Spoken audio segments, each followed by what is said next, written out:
ఈరోజు దేవుని వాగ్దానం. Today God's promise. నా ప్రార్థన ఆలకింపము. కీర్తన గ్రంథము 24వ అధ్యాయము 8వ వచనం. Hear my prayer. Psalms 84 chapter 8th verse. ప్రార్థన అంటే దేవునితో సంభాషణ. నీవు ఎంత బలహీనంగా ఉన్నా నీవు దేవునికి హృదయంతో మొరపెడితే ఆయన శక్తిమంతుడు. ఆయన మన దేవుడు. నీ ప్రార్థన వింటాడు. నీ ప్రార్థనలు వ్యర్థంగా పోవు. నీవు చేసే ప్రతి ప్రార్థనకు గొప్ప సమాధానం వస్తుంది. నీవు దేవుని యొక్క మహిమ తప్పక చూస్తావు. ఉపవాసం ఉండి ప్రార్థన చేయి, అద్భుతాలు చూస్తావు. ఆమేన్. ప్రార్థన.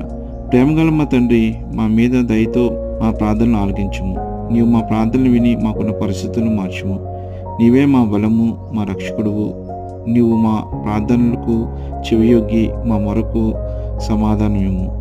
ఈరోజు మా యొక్క నూతనమైన పనుల్లో, ప్రయత్నాల్లో, ఉద్యోగంలో మాకు తోడుగా ఉండుము. మమ్మల్ని నీ శాంతి సమాధానంతో నింపి నడిపించుమని యేసునామములో ప్రార్థిస్తున్నాం మా తండ్రి.